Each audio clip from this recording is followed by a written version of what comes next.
በጾም ጊዜ ስጋም ማንበላው በግና ፍየል ኃጢያት ስለሆኑ አይደለም። እግዚአብሔር ጾም የሚለን ሲርበን ደስ ብሎት አይደለም። ሌሊት ተነስታችሁ ጸልዩ የሚለን እኛ እንቅልፋተን ስንሰቃይ ደስ ብሎት አይደለም። እንደዚህ ብናደርግ ጠብ የለ፣ ጭቅጭቅ የለ፣ ንትርክ የለ፣ አድማ የለ፣ ሐሜት የለ፣ ነገር ስራ የለ፣ ምን የለ፣ ስርቆት የለ፣ ውሸት የለ።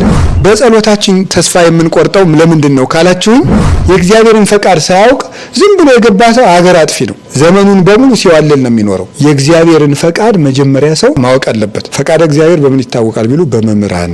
አንድ የቤተክርስቲያን መምህር ያውቀዋል፣ እኔ ያውቀዋለሁ ማለት ነው። ደመወዝ ይጨመረን የሚል ቄስ ነው እንጂ አሁን እምነት ይጨመረን የሚል ቄስ አለ? ሐዋርያት ግን ተሰብስበው ጌታን ምንድነው ያሉት? ጌታ ሆይ እምነት ጨምርልን ነው ያሉት።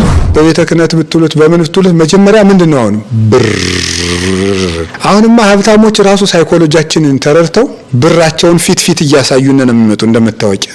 እኔ የዚህ ድርጅት ባለቤት ነኝ። እኔ ከአሜሪካን የመጣሁት ብሎ ነው የሚጀምር ወሬ ራሱ ሲጀምር። እግዚአብሔር የሚቀድመው መቼ ነው? እግዚአብሔር ብቻ የሚታሰበው ያለ ታርጋ እግዚአብሔር ብቻ የሚታሰበው መቼ ነው? ያለ ሳንቲም ያለ ምን አለው ያለ ምን አላት እግዚአብሔር ብቻ የሚታሰበው እግዚአብሔር ብቻ የሚታየው መቼ ነው? ያለ ተቀጽላ ፍጹም ውርደት ነው ይሄ። አብርሃም ሳያውቀው ከሀገር አስበልጦ የወደደውን አምላክ እኛ ግን ሙቶልን አውቀ ነው፣ ደሙን አፍሶልን አውቀ ነው፣ ስጋውን ቆርሶልን አውቀ ነው። አሁንም ሀገር ይበልጥብናል። አይገርማችሁም? ዘረኞች ነን። ከእግዚአብሔር ሀገር ይበልጣል። ሀገር እግዚአብሔርን ይተካል። ሀገር ቢጠፋ ከእግዚአብሔር ይጠጋሉ፣ እግዚአብሔር ቢርቅ ከማን ይጠጋሉ? ከእግዚአብሔር ይልቅ አገርን አስበልጠን አገር ጠፍቶ እግዚአብሔር ብቻ ሲቀር ከማን እጅ እንጠጋለን? የእግዚአብሔር ፈቃድ ከሆነ ጎርባጣውም ምቹ ነው፣ ሰደቱም ርስት ነው፣ ማጣቱም ማግኘት ነው፣ ውርደቱም ክብር ነው፣ መለያየቱም አንድነት ነው። እግዚአብሔርን ደስ ካለው ሞትንም እንኳን ቢሆን እንመርጣለን። በቃ የሰው ልጅ በሃይማኖት ጸና ማለት እግዚአብሔርና ኃጢአት በየደቂቃውና በየሰዓቱ እየቀረበለት እግዚአብሔርን እየመረጠ ሲጸና ነው። እግዚአብሔር ለአዳም ከሰጠው ከራሱ መልክ እፍ ብሎ ለአዳም ከሰጠው የመንፈስ ቅዱስ ጸጋ የበለስ ፍሬ ይበልጣል? አይበልጥም። ታዲያ እንደዚያ ከሆነ እግዚአብሔር ትልቁን ሰጥቶ ትንሹን ለምንድን ነው የከለከለው? እስኪ የሆነች ንግድ ነገር ጀምሬያለሁ ተፍ ብዬ አንደኛዬን እዚያ ዋለ ልቆርብ እያሰብኩ ነው ይላል። ምን ተንተፋትፈ ትቀራለህ? መጀመሪያ ለእግዚአብሔርና መጀመሪያ ለእግዚአብሔር ኋላ ለእናንተ። ሰው ሁሉ ደግሞ ዛሬ ምንድነው የሚያደርገው? ሰርቆም ቀጥፎም በልቶ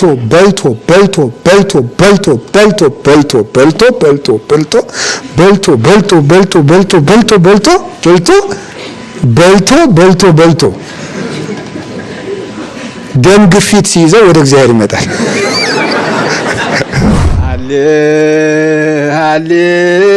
ሃሌሉያ እና ማተብ በስመ አብ ወወልድ ወመንፈስ ቅዱስ አሐዱ አምላክ። በስመ አብ ወወልድ ወመንፈስ ቅዱስ አሐዱ አምላክ። በስመ አብ ወወልድ ወመንፈስ ቅዱስ አሐዱ አምላክ። ይትባረክ እግዚአብሔር አምላከ አበዊነ ቅዱሳን ዘሰባህ ምህረቱ በላዕሌነ። ምህረቱን ቸርነቱን ይቅርታውን በሕይወታችን ላይ ያጸናልን የአባቶቻችን ፈጣሪ እግዚአብሔር ለዚህ ቀን ስላደረሰን ስሙ የተመሰገነ ይሁን። የእናታችን የቅድስት ድንግል ማርያም የወላዲት አምላክ የቅዱስ መስቀሉ የቅዱሳን መላእክት የቅዱሳን ነቢያት የቅዱሳን ሐዋርያት የሰማዕታት የጻድቃን የደናግል የመነኮሳት ረድኤትና በረከታቸው ከኛ ጋር ይሁን። የተከበራችሁ አባቶቻችን ካህናት፣ ወንድሞቻችን ዲያቆናት፣ የርዕሰ ገዳማት ወአድባራት ጣና ቅዱስ ቂርቆስ የአባቶችና የእናቶች አንድነት ገዳም አባቶችና እናቶች፣ የጉባኤ ቤታችን ደቀ መዛሙርት ሁላችሁ አንድ አምላክ በሚሆን በአብ በወልድ በመንፈስ ቅዱስ ስም እንዴት ሰነበታችሁ? እንደምን ዋላችሁ? እንደምን አላችሁ? ቸርነት ገንዘቡ የሆነ ፈጣሪያችን ለዚህ ቀን ስላደረሰን ስሙ የተመሰገነ ይሁን። የዛሬው ጉባኤያችን በጣም ልዩ ጉባኤ ነው። በጣም ደስ ይላል። እግዚአብሔር በልዩ በረከት እንደጎበኘን እናምናለንና የአበው አምላክ እግዚአብሔር ይመስገን። እግዚአብሔር አንድ ችግር አንድ ሸክም እንደሚያቀልልን አምናለሁ እኔ። በዚህ እናንተ ታምናላችሁ አታምኑም? የአቡነ ዘበሰማያት አንካሳ የለውም፣ የፍቅርም ደካማ የለውም። ስለዚህ ከተዋደርን እግዚአብሔር የማይፈተው ቋጠሮ የለምና አንድ ጊዜ ደግማችሁ እግዚአብሔር ይመስገን በሉ። ድገሙ። እግዚአብሔር ይመስገን። ዛሬ የምንማማረው ለአጭር ጊዜ ነው። እንደዚህም ደግሞ በፍቅር ይሰብስበን። ዛሬ የምንማማረው እግዚአብሔርን ማስቀደም በሚል ርዕስ ነው የምንማማረው። እግዚአብሔርን ማስቀደም በሚል ርዕስ እንማማራለን።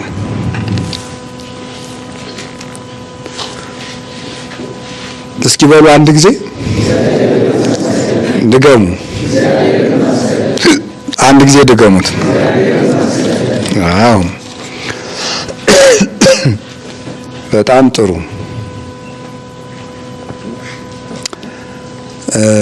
እግዚአብሔር መሪያችን ነው አይደለም?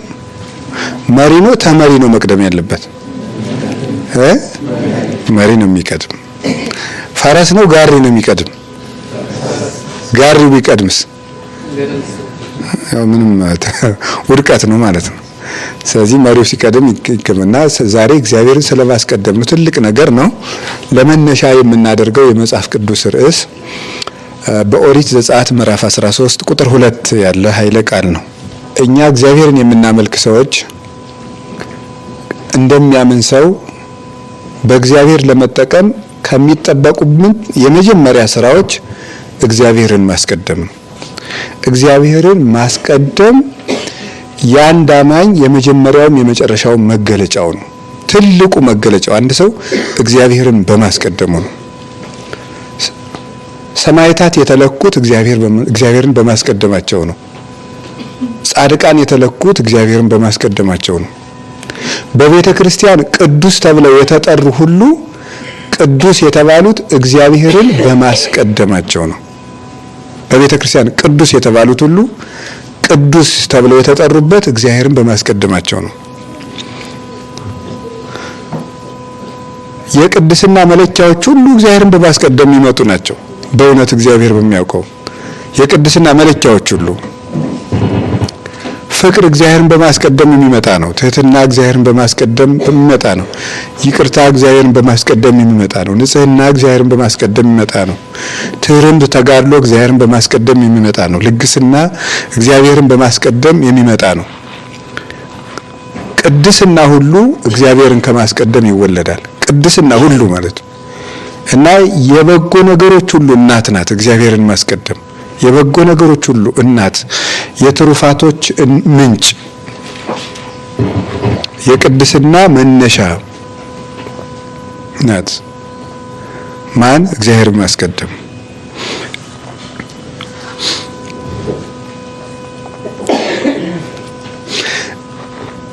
እግዚአብሔርን ማስቀደም እግዚአብሔርን ማስቀደም አለማስቀደምና ማስቀደም ከመጀመሪያው ጀምሮ ዋጋ ሲያስከፍሉ ታያቸዋላችሁ። እግዚአብሔርን ማስቀደምና አለማስቀደም የመጀመሪያው እግዚአብሔርን ማስቀደም ማለት ከኛ ይልቅ እግዚአብሔርን ማክበር ነው። ከኛ ይልቅ እግዚአብሔርን ማክበር ነው። የእግዚአብሔርን ክብር መግለጽ ነው። የመጀመሪያው እግዚአብሔርን ማስቀደም ይባላል።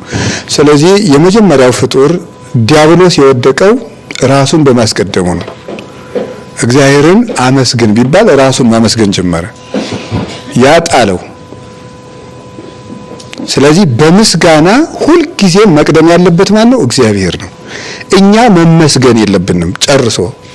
እግዚአብሔር ነው መመስገን ያለበት። እግዚአብሔርን አለማስቀደሙ ዲያብሎስን ከሰማይ ልዕልናው አውርዶ የፈጠፈጠው የእግዚአብሔርን ክብር በመቀማቱ ነው። መዝሙረ ዳዊት መዝሙር 28 ቁጥር 1 ላይ ቅዱስ ዳዊት የሚለው አምጽኡ ለእግዚአብሔር ክብረ ወስብሐተ፣ ለእግዚአብሔር ክብርና ምስጋናን አምጡ ይላል። ለራሳችሁ አትውሰዱት ነው። የእግዚአብሔርን ክብር ለእግዚአብሔር ነው።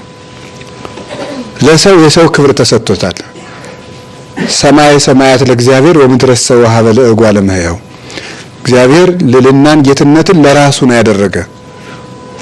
ለሰው ልጅ የተሰጠው ሀብት ግን ትህትናው ነው።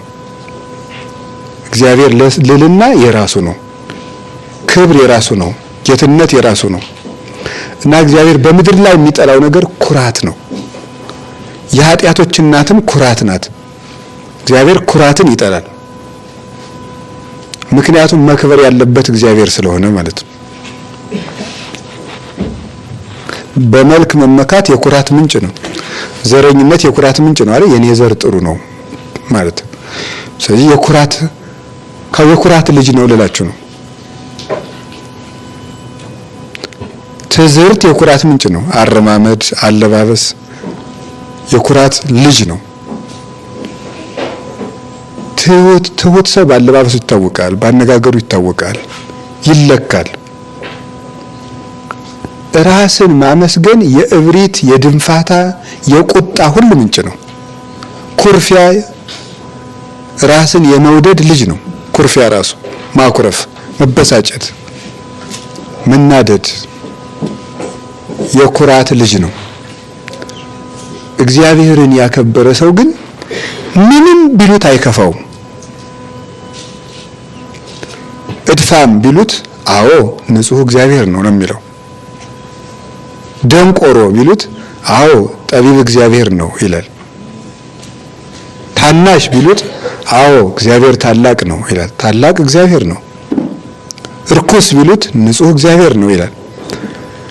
እግዚአብሔርን ማስቀደም እንዳንቀየም ጭምር ያደርገናል፣ እንዳንከፋም ያደርገናል። ሰፊ ልብና ታጋሽ ሰዎች እንድንሆን ያስችለናል። ዲያብሎስን የጣለው እግዚአብሔርን በምስጋና አለማስቀደሙ ነው። ሰዎች እኛን ሲያመሰግኑ እኛ ደግሞ እግዚአብሔርን እናመሰግናለን። ያ እግዚአብሔርን አስቀደምን ማለት ነው። እኛ ሰርተን እግዚአብሔርን ማመስገን ምንድን ነው ያለው ጌታ? ወኩሎ ዘተአዘዝክሙ ገቢረክሙ በሉ አግብርት ጽርዓን ንሕነ። የታዘዛችሁትን ሰርታችሁ ከጨረሳችሁ በኋላ የማንጠቅም ባሪያዎች ነን በሉ። የታዘዛችሁትን ሰርታችሁ ከጨረሳችሁ በኋላ የማንጠቅም ባሪያዎች ነን በሉ ብሏል በወንጌል ሲናገር። የማንጠቅም ባሪያዎች ነን በሉ ያለ ለምንድን ነው? ብንሰራም የማንጠቅም ባሪያዎች ነን ለምን እንደምንል ታውቃላችሁ? የመጀመሪያው የሰራነው በእኛ ችሎታ አይደለም። ጉልበተኛው ነህ ከሆነ ሸክሙን ያነሳው ጉልበት የሰጠህን እንጀራ ያበቀለው ማን ነው? እግዚአብሔር ነው። በእውቀትህ ያመነጨኸው መፍትሄ ካለ አይምሮን የሰጠ ማን ነው? ማን ያስተማረው መምህርስ ነው ያስተማረን? ማን ያጸፈውን መጽሐፍ ነው ያነበብነው? እግዚአብሔር ነው። ምንም ነገር ብትሰራ ምንት ብከ ዘይነሳይከም ካልከ ወምንት ብከ ዘይኮነ ወሁወ ለከ። ቅዱስ ጳውሎስ ሮሜ ምዕራፍ 2 ላይ ሲናገር ምንት ብከ ዘይነሳይከ እምካልእከ ወምንት ብከ ዘይኮነ ወሁወ ለከ። ከሌላ ያላገኘኸው ምን አለ? ያልተሰጠውስ ምንድን ነው? በማንስ ትመካ ዘንድ አለህ ይላል። ሁሉም ነገር ተሰጥተነው ነው። ለዚያ ነው የማንጠቅም ባሪያዎች ነን በሉ እግዚአብሔርን የምናመሰግን እንጂ።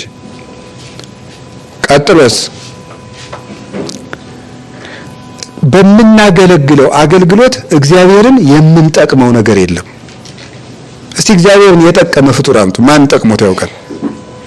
ሱራፌል በምስጋናቸው እግዚአብሔርን ይጠቅሙታልን? አይጠቅሙትም። እግዚአብሔር ሰው ፍጡር ስላመሰገነው የሚጨመርለት ምስጉን ባህሪ ያለ የለም። ከሱራፌል ምስጋና አይጠቀምም፣ ከካህናት ቅዳሴም አይጠቀምም። ከሊቃውንት ምስጢር እግዚአብሔር የሚጠቀመው ነገር የለም። ከመነኮሳት ትጋት፣ ከሰማይታት ደም እግዚአብሔር የሚጠቀመው ነገር የለም። እግዚአብሔር ከማንም ጥቅም ተጠቅሞ አያውቅም። ታዲያ ስለዚህ የማንጠቅም ባሪያዎች ነን ማለት ነው። ለእግዚአብሔር አስፈላጊ ነገር አናደርግም ማለት ነው። ሌላስ እግዚአብሔርን ለማገልገል እኛ ወርዚ አይደለንም፣ የተገባን አይደለንም። ለዚያ ነገር የተገባን አይደለንም። እስቲ ተገብቶት ያገለገለ እዚህ ውስጥ ተገብቶት የቀደሰ ተገብቶት ማይሌት የቆመ ተገብቶት የሰበከ አለ? የለም። ሁሉም እንደ ሰባራ ዕቃ እግዚአብሔር ከየሜዳው አጠራቅሞት ነው እንጂ በተገባ መንገድ እንደሚገባ አሟልቶ የሚያደርግም ደግሞ የለም። ባለ መጽሐፉ እንደ መጽሐፉ ሙሉ አይደለም። ባለ ቅኔው እንደ ቅኔው ሙሉ አይደለም። ባለ ማህሌቱ እንደ ማህሌቱ ሙሉ አይደለም። ባለ ቅዳሴው እንደ ቅዳሴው ዜማውን ያስኩት ሲል ስርዓት ይበላሽበታል። ማንም እንደሚገባ አያገለግለውም እግዚአብሔርን። አንደኛ የተገባው አይደለም። አገልግሎቱም ለእግዚአብሔር አይጠቅምም። አይፈልግም እግዚአብሔር ከኛ። ሶስተኛ ደግሞ ተጠቃሚዎች ራሳችን ነን። ከምናገለግለው አገልግሎት የምንጠቀመው ራሳችን ነን። እንግዲህ ለእግዚአብሔር ባለውለታ ማን አለ? እንደዚያም ስለሆነ እግዚአብሔር ይከብራል። ባደረግነው ነገር ሁሉ እግዚአብሔርን እናከብራለን እንጂ እኛ ልንከብርበት የተሰጠን ነገር የለም። ሰው ከለፋው ልፋት ከደከመው ድካም ራሱን ሊያከብር የሚገባው አይደለም። ለዚያ ነው እግዚአብሔርን ማስቀደም በሚል ርዕስ የምንማማረው ማለት ነው። አንድ መነኩሴ ያለውን ሰምታችሁ አይደል? 40 ዓመት ዘግቶ ሲጋደል ኑሮ ወዳጄ የምታርፍበት ጊዜ ደርሷል፣ እንደ ስራ ልክፈልህ ወይስ እንደ ቸርነት ቢለው፣ አይ እንደ ስራዬ ነው እንጂ እንደ ቸርነትህማ ለኃጢአተኞች ክፈላቸው፣ እኔ 40 ዓመት ተጋድያለሁ ነው እንዴ ብሎ እግዚአብሔር ረሃብ አመጣበት። ረሃብ ቢያመጣበት አንድ ቀን እኮ ነው፣ ትዕግስትም ከነሳው እኮ መታገስ አይችልም። ቢያመጣበት ከተማ ዘል እያለ ወጥቶ ሄደ። ሲሄድ የሚበላው ሲያጣ እንጀራ ስጡኝ፣ ብር አምጣ፣ የለኝም፣ ከሌለማ አንሰጥም። እንግዲያስ 40 ዓመት ዘግቼ ተጋድያለሁ፣ የ20 ዓመት ጸጋ ለእናንተ ይሆናል። ሰጠ። ከዚያ በኋላ ውሃ ጠማ፣ ውሃ ፈለገ፣ አጣ። ውሃ ስጡኝ፣ ብር አምጣ፣ የለኝም፣ እንግዲያማ አንሰጥም፣ 20 ዓመት ቀርታኛለች፣ ውሰዷት። እሷን ሰጠ። መጨረሻ ላይ ደግሞ ምን ቀረው? ሃይማኖቱ ቀረው። ሃይማኖት ደግሞ ሃይማኖት ክልት ሸጠው ነው ረባክ ካንተ ሰውዬ ብሎ መልአኩ መጥቶ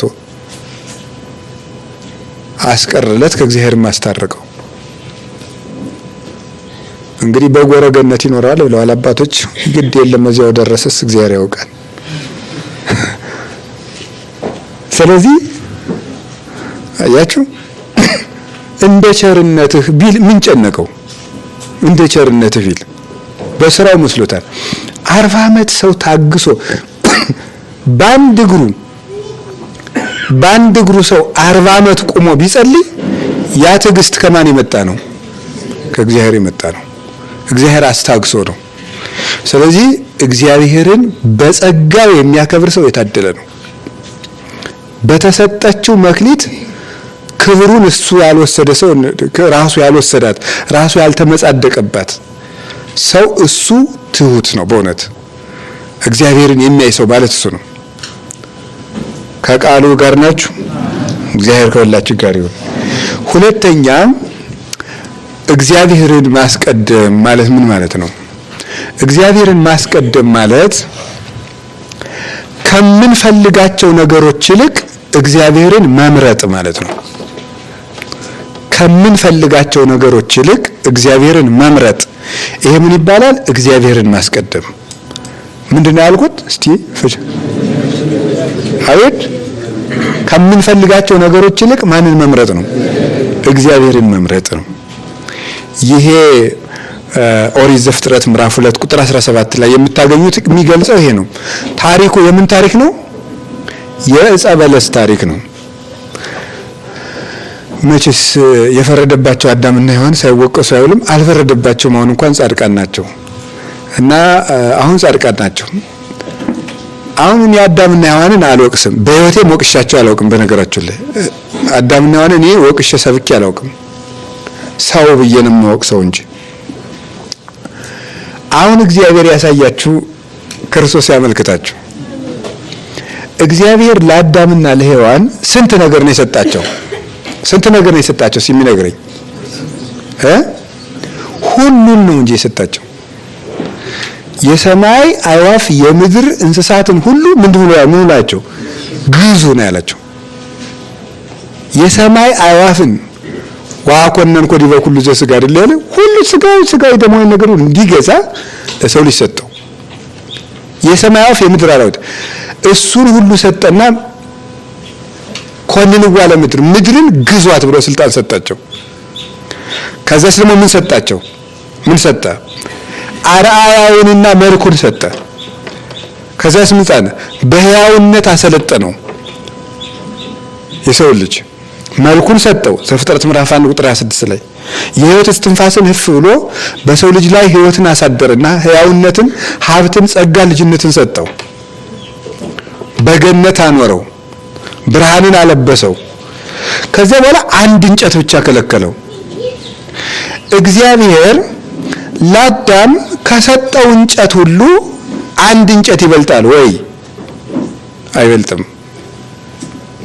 ከእንጨት ይልቅ እንደውስ እግዚአብሔር ከሰጠው የእግዚአብሔር አምሳል የተሰጠው ብቸኛው ፍጡር ሰው ነው። እግዚአብሔር ለአዳም ከሰጠው ከራሱ መልክ የበለስ ፍሬ ይበልጣል ወይ?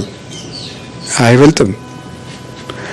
እግዚአብሔር እፍ ብሎ ለአዳም ከሰጠው የመንፈስ ቅዱስ ጸጋ የበለስ ፍሬ ይበልጣል? አይበልጥም። ታዲያ እንደዚያ ከሆነ እግዚአብሔር ትልቁን ሰጥቶ ትንሹን ለምንድን ነው የከለከለው? እኔ ትልቅ የሆነ ነገር በመስጠት አዳም ሆይ አንተን መውደዴን ገልጫለሁ፣ አንተ ደግሞ ከትንሽ ነገር ሁሉ ይልቅ እኔን በመምረጥ ትወደኛለህ ሆይ ነው ጥያቄው። ግልጽ ነው አባባሌ? አዳም ሆይ እኔ ላንተ ትልቅ ነገር በመስጠት አንተን እንደምወድህ አረጋግጬልሃለሁ፣ አንተ ደግሞ ትንሽ ነገር በመተው እኔን መውደድክን ትገልጣለህን ነው ጥያቄው። እኔ ትልቅ ነው የሰጠውህ፣ አንተን ደግሞ ያነሰ ነው የጠየቅኩህ እያለው ነው። እግዚአብሔር ሁልጊዜም ትልቅ ሰጥቶ ያነሰ ይጠይቃል። ብዙ ሰጥቶ ትንሽ ይፈልጋል እግዚአብሔር። የዘላለም ሕይወት ለመስጠት የአጭር ጊዜ ጸሎት ይጠይቃል እግዚአብሔር። የሚሰጠው ብዙ ነው። ሰው በ70 ዓመት ያገለግለዋል፣ እሱ ግን የዘላለም ሕይወት ይሰጠዋል። እግዚአብሔር ብዙ ይሰጣል፣ ጥቂት ይጠይቃል። እንደሱ ነው እግዚአብሔር። ስለዚህ አዳም የተፈረደበት በምንድን ነው ብትሉ እግዚአብሔርን ባለማስቀደም ነው። ከእግዚአብሔር ፍቅር ይልቅ የበለስን ፍሬ አስቀደመ፣ መረጠ፣ በለጠበት ማለት ነው። ለእግዚአብሔር ፍቅር ከመሳሳት ይልቅ ሔዋን ወአፍተዋ ለሔዋን አይደለም የሚለው የበለስ ፍሬ አስጎመጃት ይላል። የምርጫ ጉዳይ ነው። ስለዚህ ሔዋን በለስን በመምረጧ ምክንያት አዳም በለስን በመምረጡ ምክንያት ከእግዚአብሔር ይልቅ በለስን መምረጥ ጉዳዩ የገንዘቡ ትንሽነትና ትልቅነት ሳይሆን ከእግዚአብሔር ይልቅ ያንን መምረጥ ነው ያስፈረደበት ማለት ነው። በለስ ትልቅ ዋጋ ኑሮት ሳይሆን ከእግዚአብሔር ይልቅ በመመረጡ ግን በደሉ ትልቅ ነው። ከእግዚአብሔር ይልቅ በመመረጡ እሱ ነው መሰረታዊ ነገር። ስለዚህ እግዚአብሔር አዳምን ከኔ በለስ ከተሻለ የበለስህን ዋጋ ሞትን ቅመስ ብሎ ሞትን ሰጠው። እግዚአብሔርን ቢመርጥ ደግሞ እግዚአብሔርን ማምረጥ ትልቅ ነገር ነውና እግዚአብሔርን የመምረጥ ዋጋው የዘላለም ሕይወት ነው። ሰው የመረጠውን ዋጋ ነው የሚያገኘው። እግዚአብሔርን ቢመርጥ የዘላለም ሕይወት ያገኛል። ያነሰውን ስለመረጠ የሰው ልጅ አነሰ። ትልቁን የመረጠ ትልቅ ይሆናል፣ ያነሰውን የመረጠ ያንሳል። ማነስ የምርጫ ማነስ ውጤት ነው። ትልቅነትም የምርጫ ትልቅነት ነው።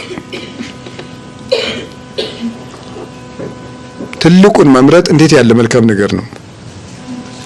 ከቃሉ ጋር ናችሁ? እግዚአብሔር ከሁላችን ጋር ይሁን።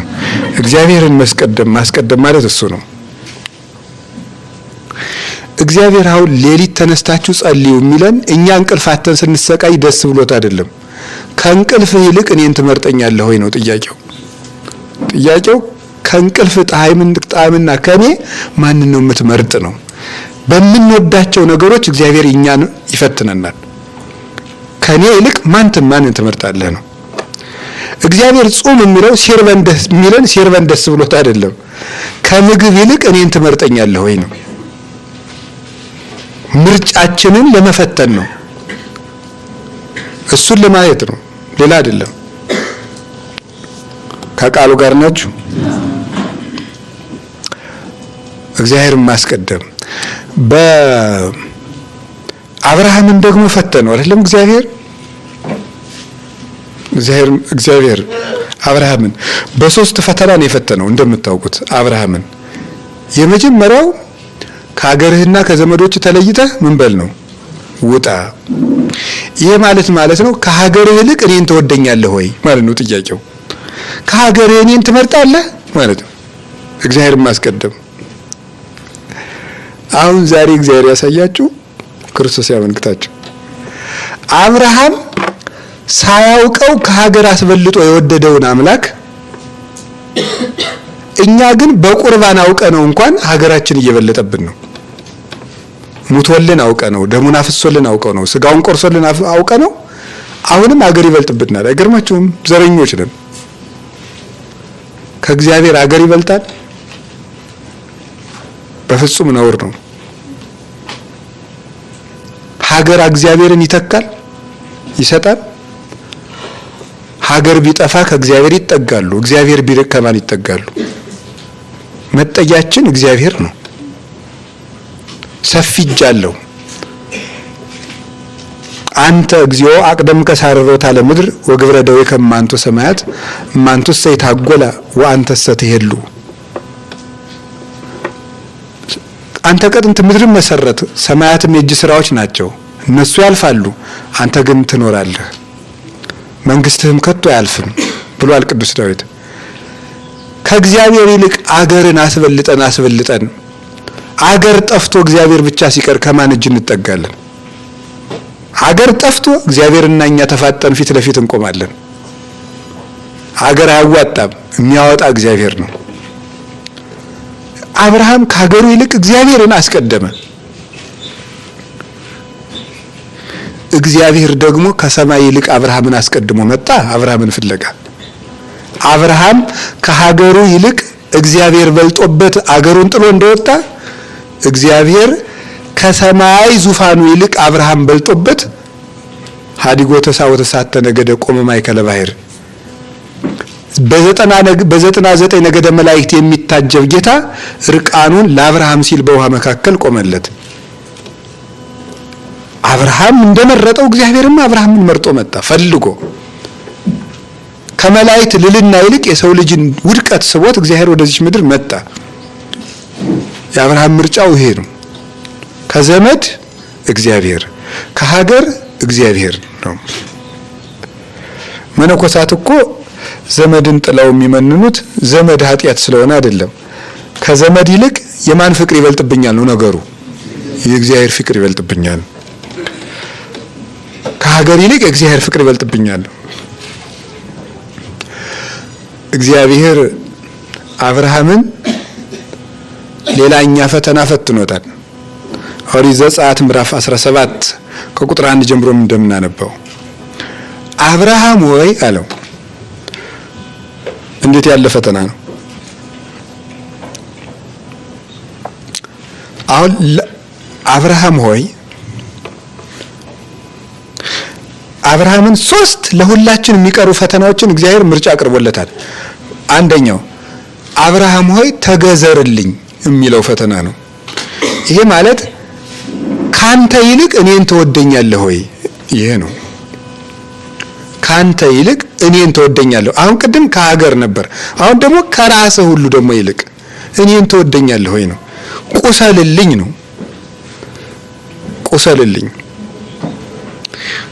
ቁሰልልኝ ይሄ ማለት እግዚአብሔርን ደስ ካለው ሞትንም እንኳን ቢሆን እንመርጣለን ነው።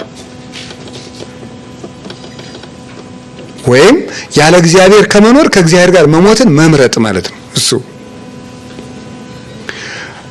የማቴዎስ ወንጌል ምዕራፍ 26 ቁጥር 39 ላይ ወባይቱ ፈቃደ ዚአከ ለይኩን ወአኮ ፈቃደ ዚአየ ብሏል ጌታ። አባቴ ሆይ ይችን ጽዋ ከኔ ያሳልፋት አለና ነገር ግን ያንተ ፈቃድ ይሁን እንጂ የኔ ፈቃድ አይሁን አለ። ምን ማለቱ ነው? በሰማዕትነት የሚሞት ሰው ምንጊዜም ማረፍ ይፈልጋል። ባይሞት ደስ ይለዋል አንድ ሰው አይደል? ነገር ግን እግዚአብሔርን ደስ ካለው እሱ የሚመርጠውን እረፍት ወይም አለመሞት ሳይሆን እግዚአብሔርን የሚያስደስተውን ሞት ቢሆን መምረጥ አለበት ነው።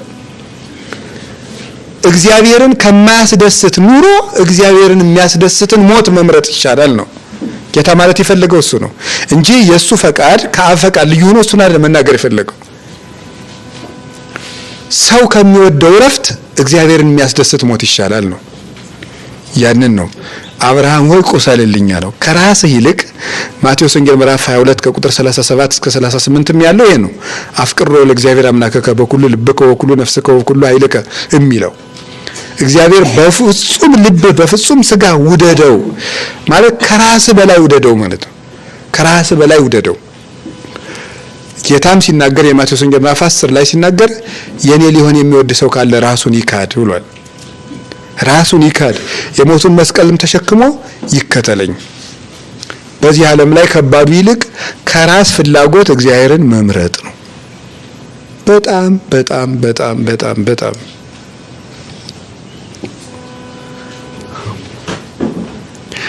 ጾም ይሄ ነው፣ ሌላ አይደለም።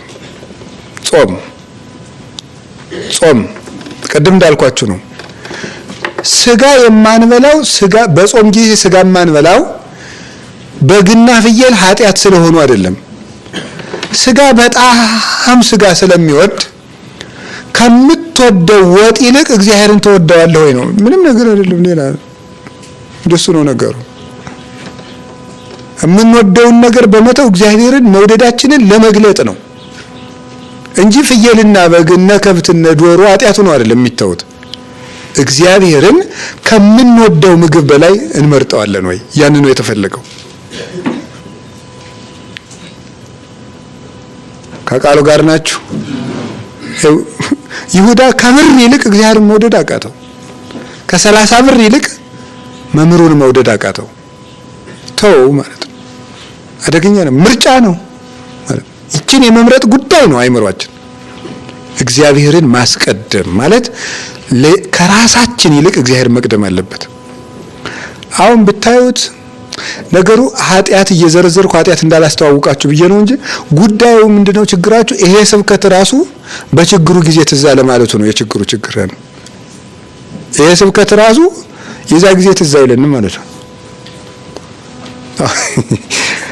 ሰበካ ጉባኤ ምናምን የሊቃውንት ጉባኤ የገዳማት ጉባኤ የምናምን ምናምን ተብሎ ሲባል ስብሰባው ስታዩት ግን ውረድ እንውረድ አባይ ካለቱ የሞተው ሙቶ ታልቅስ እናቱ ነው።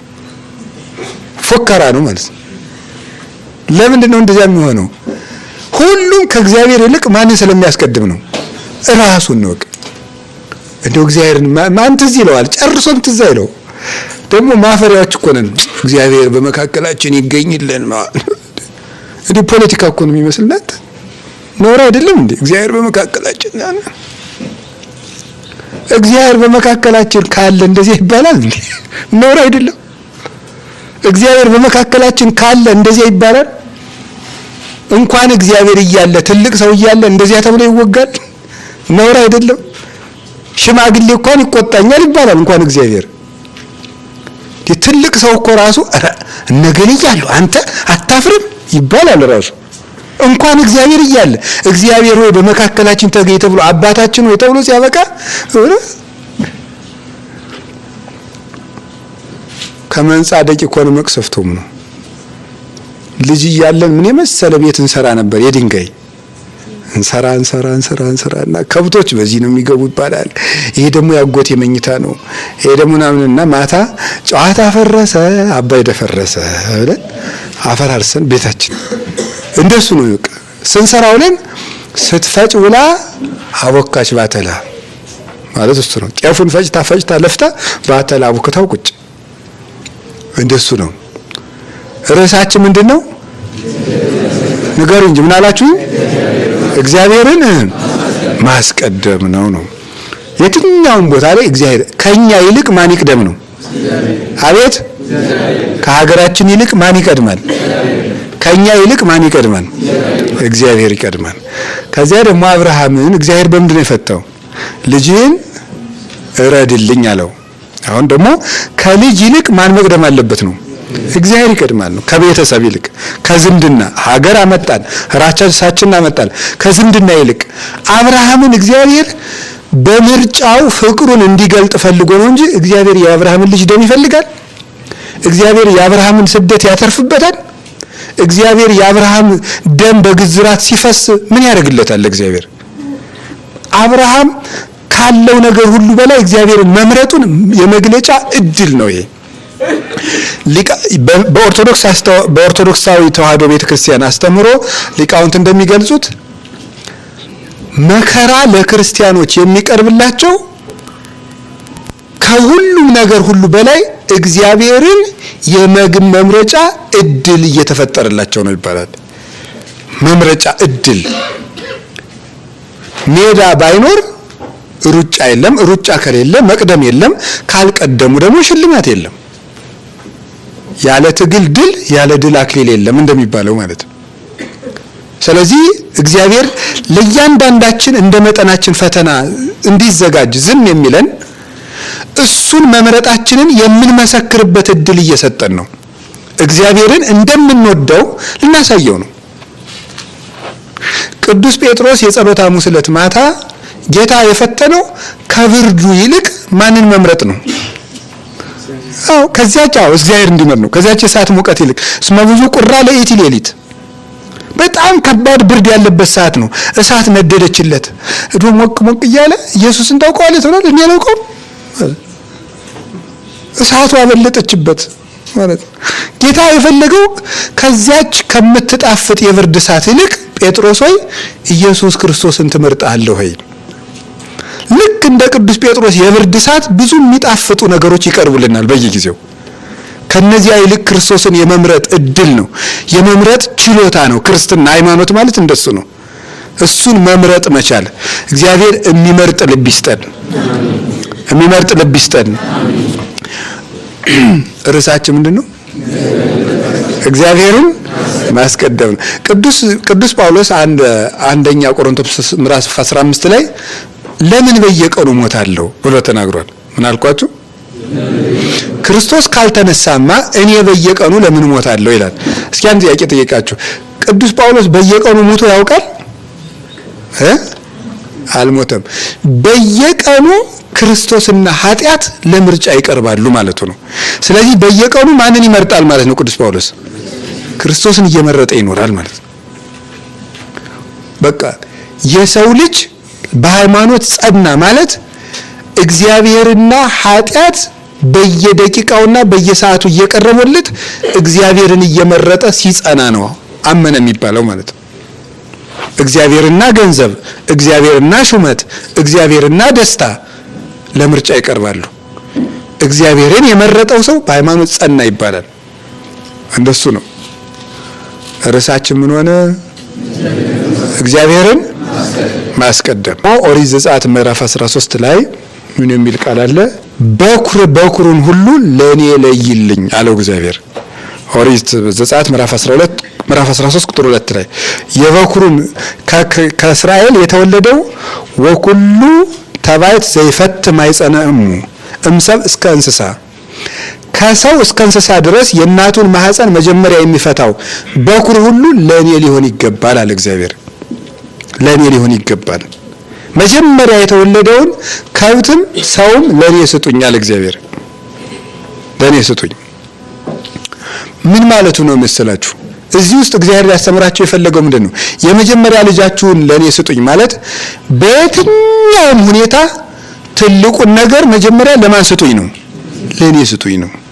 በሁሉ ነገር እኔ ልቅደም ነው ማለት የፈለጉት። በኩሩን ለኔ ስጡኝ ማለት የትም ቦታ እኔን አስቀድሙኝ ነው። ትርጉሙ ይሄ ነው ባጭሩ። የዚህ ጥቅስ ትርጉሙ የትም ቦታ መቼም ቢሆን እኔን አስቀድሙኝ፣ መጀመሪያ እኔ ልቅደም ነው። እንደገና ደግሞ ህይወት ከኔ እንደተገኘ መልሳችሁ ህይወትን ለኔ ስጡኝ ማለቱ ነው ብለው የሚተረጉሙም አባቶች አሉ። ህይወት ከኔ እንደተገኘ ልጁን የሰጣቸው ማን ነው? ሕያው ልጅ መጀመሪያ የሰጣቸው ማን ነው? እግዚአብሔር ነው። ህይወትን ከኔ እንደወሰዳችሁት ለኔው ስጡኝ፣ እናንተ አታበላሹት ማለት ነው። እኔው ልምራው ማለት ነው። እኔው ልምራው። ልጆቹን እኮ ስጡኝ ሲል እግዚአብሔር ጠምዶ ያርሳቸው፣ ለእግዚአብሔር አይነግዱለት። እኔ ልምራቸው ስጡኝ ማለቱ ነው። በኩር የተባለ ልብ ነው፣ ልባችሁን ስጡኝ ማለቱ ነው ብለው የተረጉሙ ሊቃውንትም አሉ። በኩር ማለት አለቃ፣ የበላይ ማለት ነው፣ የመጀመሪያም ማለት ነው። ስለዚህ የሰው ልጅ ዋና አካሉ ልቡ ነው። ልባችሁን ለኔ ስጡኝ ማለቱ ነው። ልጄ ሆይ ልብህን ስጠኝ የህይወት መውጫ ከሱ ነውና ይላል የመጽሐፈ ምሳሌ ምዕራፍ 4 ላይ ሲናገር፣ ልጄ ሆይ ልብህን ስጠኝ የህይወት መውጫ ከሱ ነውና። ስለዚህ እግዚአብሔር በኩር ስጡኝ በሚለው ርዕስ እስካሁን ያልኳችሁን ነገር ሁሉ ነው ጠቅሎ የተናገረ። መቼም ቢሆን እኔን አስቀድሙኝ ነው። ስታገኙ እናንተ ሳትበሉት መጀመሪያ ለማን አምጡ ነው? ንገሩኝ እንጂ ለእኔ አምጡ ማለቱ ነው። ኤልያስ ከዚያች ድሃ ቤት ሲሄድ እባክሽ መጀመሪያ ለእኔ ቂጣ ጋግረሽ አምጪልኝ፣ ለአንቺና ለልጅሽ ደግሞ በኋላ ትጋግሪያለሽ ብሏታል አይደል? ኤልያስን ያህል ጀግና ረሃብ አቅቶት መሰላችሁ? በፍጹም አይደለም። መጀመሪያ ለእግዚአብሔር አምጪ እያለ ነው እንጂማ መጀመሪያ ቀን እንዴት ረሃብ እንደሚችል አላያችሁትም እንዴ? ኤልያስ እግዚአብሔር የሰጠውን አንዳንድ እግር ስጋ እየበላ እግዚአብሔር ያፈለቀለትን ውሃ እየጠጣ ሰውና ከብቱ በረሃብ ሲያልቅ ኤልያስ ቁጭ ዝም ብሎ የፍጡር ጠባይ። ኋላ እግዚአብሔር የራሱን ምግብ ካላስቀረውበት ይሄ ሰው የሰው ረሃብ ትዝ አይለውም ብሎ ምግቡን ማስቀረበት ውሃውን ማስቀረበት ምግቡን ወዲያ የለም ቋኑ ይፈይቶ ለቋ ደግሞ ለቁራም የቁራውን በድ ያለበት እንደ እያለ ይወጣ ቢይ የለም ውሃይቱን ይደፋ አልቃት። እኔ ኤልያስማ ለምግብ አልሯሯጥም ብሎ ቁጭ። አይገርማችሁ? ቁጭ ደግሞ በራብ ሊያልቅ አይደል ብሎ እግዚአብሔር ነው የመጣ። በሊድ በዚያ በሰራምታ አንዲት ሴት አለች፣ እሷ ታበላለች፣ ሂድ ወደዚህ ያለው። ኤልያስ ግን ንቅንቅ አላለም፣ ቁጭ ነው ያለው። ታዲያ ምግብ ፍለጋ ያልተሯሯጠው ኤልያስ ሴትዮቱን ሲያገኛት ፊት ለኔ ጋግሪ ያላት ምንድን ነው? መጀመሪያ ለእግዚአብሔር አንጭ ማለት ነው። መጀመሪያ ለእግዚአብሔር ኋላ ለእናንተ። ሰው ሁሉ እሳ ደግሞ ዛሬ ምንድን ነው የሚያደርገው? ሰርቆም ቀጥፎም በልቶ በልቶ በልቶ በልቶ በልቶ በልቶ በልቶ በልቶ በልቶ በልቶ በልቶ በልቶ በልቶ በልቶ በልቶ በልቶ በልቶ በልቶ በልቶ ደም ግፊት ሲይዘው ወደ እግዚአብሔር ይመጣል። በቃ እንደዚህ ነው። አይገርማችሁ? ሰው እንደዚህ ነው ማለት። እግዚአብሔር ግን ምንድነው ያለው? መጀመሪያ ወደ እኔ ና ነው ያለው። እስኪ በሉ መጀመሪያ ወደ እኔ ና በሉ። መጀመሪያ ወደ እኔ ና ነው። መጀመሪያ ከእግዚአብሔር ጋር አሁን አይውላችሁ። መጀመሪያ አይውላችሁ። እግዚአብሔር 5 የገብስ እንጀራ ያዙ ደቀ መዛሙርት ነበሩ አይደለም? ታዲያ ጌታ ምንድነው ያለው? በኔ እየቆረስክ ስጥ አላለም። ምንድነው ያለው? መጀመሪያ ወደ ማን አምጡት ነው ያለው? ወደ እኔ አምጡት 5ቱን እንጀራ ነው ያለው። ከዚያ በኋላ ከሱ እጅ ከደረሰ በኋላ ግን ስጡት ሲል ከእግዚአብሔር እጅ ደርሶ የተመለሰ ገብስ ግን 5 ነበር፣ 12 ቅርጫት አጥግቦ ተሰበሰበ። ከእግዚአብሔር እጅ ደርሶ የመጣ ነገር ነው የሚበረክተው የሚጠቅመው። ሰው ግን ያገኘውን ነገር ራሱ ይጨረግደዋል፣ እዚያ እሱን ደግሞ ሆዱን ይጨረግደዋል። ችግሩ እሱ ላይ ነው። እውነት ለመናገር ወደ እግዚአብሔር ነው ሰው መጀመሪያ መምጣት ያለበት። በልቶ ሲጨርስ ሰርቆም ቀጥፎም ዋሽቶም ከስርቆቱ የጠረፈውን ነው 50 ሺህ ብር ለቤተክርስቲያን መሰራ 100 ሺህ ብር የሚለው ከሌብነቱ የተረፈውን ነው። መጀመሪያ ከንጹህ ገንዘብህ ለእግዚአብሔር አምጣ። ከቃሉ ጋር ናችሁ? ከቃሉ ጋር ናችሁ? እግዚአብሔር ከሁላችን ጋር ይሁን። ርዕሳችን ምንድን ነው? ንገሩኝ እንጂ እግዚአብሔርን ማስቀደም ነው። እግዚአብሔርን ማስቀደም ማለት መጀመሪያ ለእግዚአብሔር መስጠት ነው። ከዚያ በኋላ ከእግዚአብሔር ለእግዚአብሔር ከሰጠነው በኋላ እኛ እንጠቀማለን። ሰው ከተወለደ በኋላ መጀመሪያ ወዴት ነው የሚሄደው? ንገሩኝ እንጂ ወደ እግዚአብሔር። በ8ኛው ቀን በወሪት ወደ እኔ የሚወስዱት ወደ ቤተ ግዝረት፣ ከዚያስ ደግሞ በ40ኛው ቀን የተወስዱታል ወደ ቤተ መቅደስ። መጀመሪያ ለእግዚአብሔር ነው የምንሰጠው። ከእግዚአብሔር በኋላ ወደኛ መጥቶ ያገለግለናል ማለት ነው። ምንም ነገር መጀመሪያ ለእግዚአብሔር ነው የሚሰጠው። ከዚያ በኋላ ከእግዚአብሔር እኛ እንጠቀማለን። እግዚአብሔርን ማስቀደም ማለት መጀመሪያ ለእግዚአብሔር መስጠት ነው። ከቃሉ ጋር ናችሁ? እግዚአብሔር ከሁላችን ጋር ይሁን። ሌላኛው እግዚአብሔርን ማስቀደም ማለት ምን ማለት ነው ይመስላችኋል? እግዚአብሔርን ማስቀደም ማለት ምን ማለት ነው? ከነገር ሁሉ በፊት በእግዚአብሔር መጀመር ማለት ነው። ከነገር ሁሉ በፊት በእግዚአብሔር መጀመር። ሁሉ ነገር መጀመሪያ በእግዚአብሔር ይጀመራል። ገድለ ቂርቆስን ለማንበብ በማን ስም ነው የምንጀምረው? አቤት በእግዚአብሔር ነው። በስመ አብ ወወልድ ወመንፈስ ቅዱስ ነው የጥን በረድኤተ እግዚአብሔር ጽሕፈ መቅድመ ነገሩ ለቅዱስ ቂርቆስ ብለን ነው የምንቀጥል። በስመ አብ ወወልድ ወመንፈስ ቅዱስ ገድል ወስም ዛቡነ ተክለ ሃይማኖት፣ ዛቡነ ሳሙኤል፣ ዛቡነ ገብረ መንፈስ ቅዱስ ብለን የምናነብ። በእግዚአብሔር ስም ነገር ሁሉ ይጀምራል። ከሁሉም በፊት እግዚአብሔር ነው የሚቀድመው። ከሁሉም በፊት እግዚአብሔር ይቀድማል። ነገር ሁሉ በእግዚአብሔር ይጀምራል። ነፃ ለመውጣት እግዚአብሔር ይቀድማል። ሙሴ ወደ ፈርዖን ከመሄዱ በፊት መጀመሪያ ወደ ማን ሄደው? ንገሩኝ እንጂ ወደ እግዚአብሔር ነው።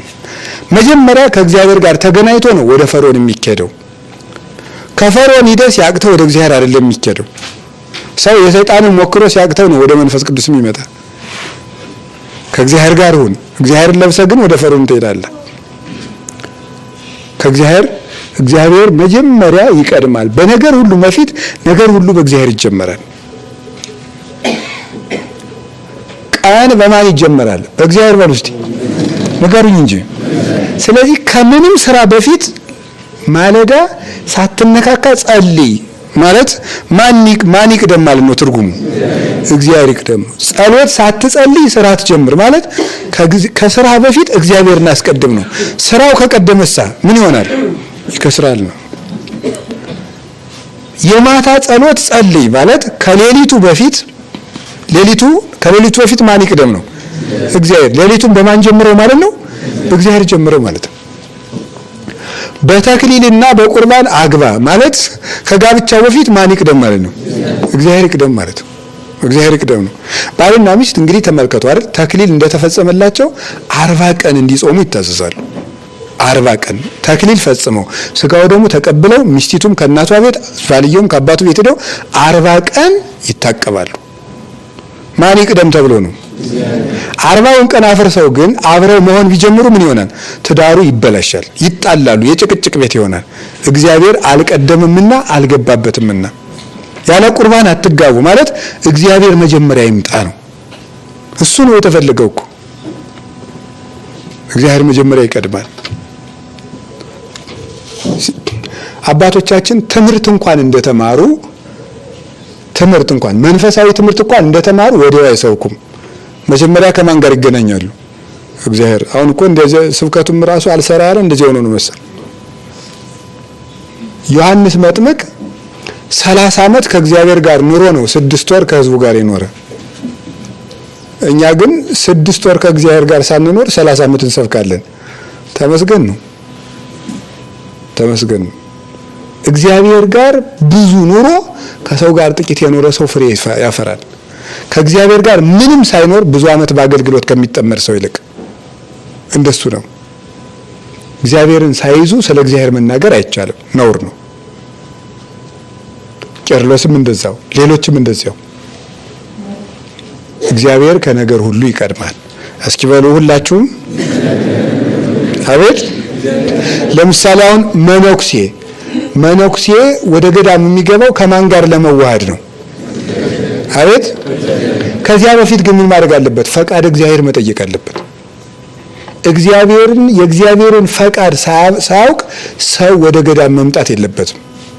የእግዚአብሔርን ፈቃድ ሳያውቅ ገዳም ገብቼ ነው እንጂ የእግዚአብሔርን ፈቃድ የማውቀው ውሸት። መጀመሪያ የእግዚአብሔርን ፈቃድ ማወቅ አለበት በንስሐ አባቱ እየተመራ። የእግዚአብሔርን ፈቃድ ሳያውቅ ዝም ብሎ የገባ ሰው አገር አጥፊ ነው። እውነቴን ነው የምነግራችሁ። ዘመኑን በሙሉ ሲዋለል ነው የሚኖረው። የእግዚአብሔርን ፈቃድ መጀመሪያ ሰው በንስሐ አባቱ እየተመራ ማወቅ አለበት። ፈቃድ እግዚአብሔር መጽሐፈ ፊልክስዩስ ይሄን ያዛል። ፈቃድ እግዚአብሔር በምን ይታወቃል ቢሉ በመምህራን ይታወቃል፣ በመጻሕፍት ይታወቃል፣ በጸሎት ይታወቃል፣ የተጠቀሙ አባቶችን በማስጠየቅ ይታወቃል።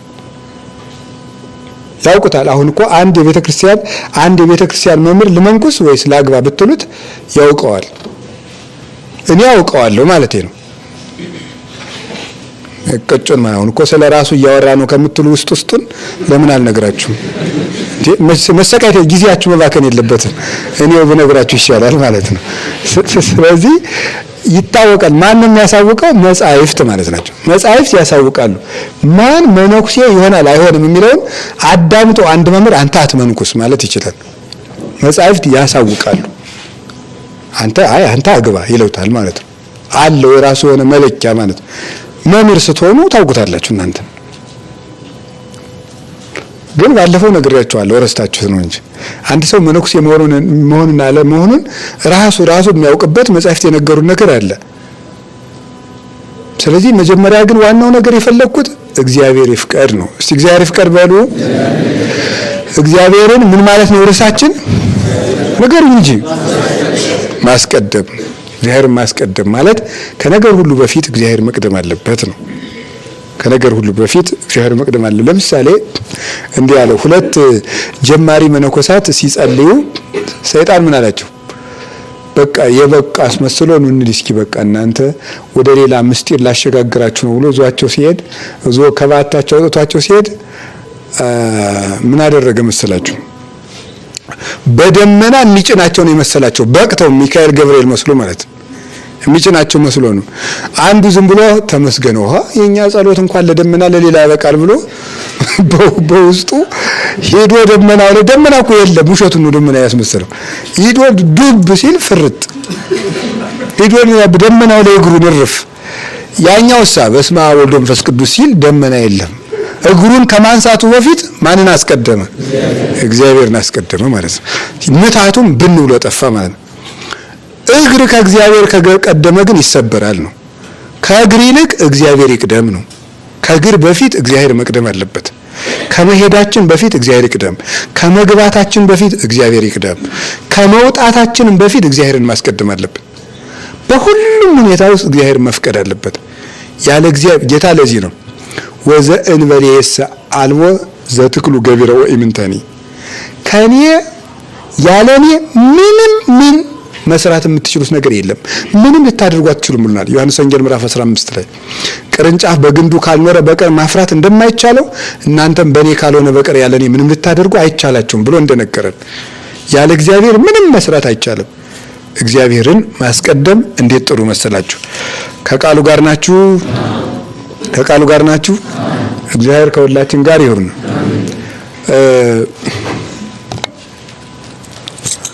እግዚአብሔርን ማስቀደም ማለት ከአድርባይነት ይልቅ እግዚአብሔርን ማስቀደም ነው። አንደኛው ከአድርባይነት ይልቅ እግዚአብሔርን ማስቀደም። ከሚከፋቸው ትልልቅ ሰዎች ይልቅ ማን መቅደም አለበት ነው? እግዚአብሔር መቅደም አለበት። የሐዋርያት ሥራ ምዕራፍ 5 ቁጥር 29 ላይ ነው። ኢየሱስ ክርስቶስ የሚባል ስም ጠርታችሁ እንዳታስተምሩ አሏቸው ሐዋርያትን። እነሱ ግን በሱ ስም ማስተማር ጀመሩ።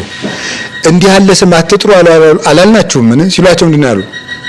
ይሄ ይሰነ ናድሉ ለእግዚአብሔር እምናድልኦ ለሰብ ለሰው ከምናደላ ለማን ምናደላ ይሻለናል አሉ ለእግዚአብሔር። ስለዚህ ለእግዚአብሔር ማድላት ማለት ነው እግዚአብሔር ማስቀደም ማለት ነው። የፈለገ ንጉሥ ለምን አይሆንም? ከትልቅ ሰው ሁሉ ይልቅ እግዚአብሔርን ከከፋው ሁሉም ይቀራል። እሱን ማስቀደም ነው። አጼ በካፋ የሚባሉ ንጉሥ ነበሩ ጎንደር እና አጼ በካፋ በሕማማት ቤተክርስቲያን ገብተው ንባብ ያነባሉ እንደ ቄሶቹ። ያው ጥቂት የቄስ ትምህርት ይማሩ ነበር የድሮዎቹ ነገስታት።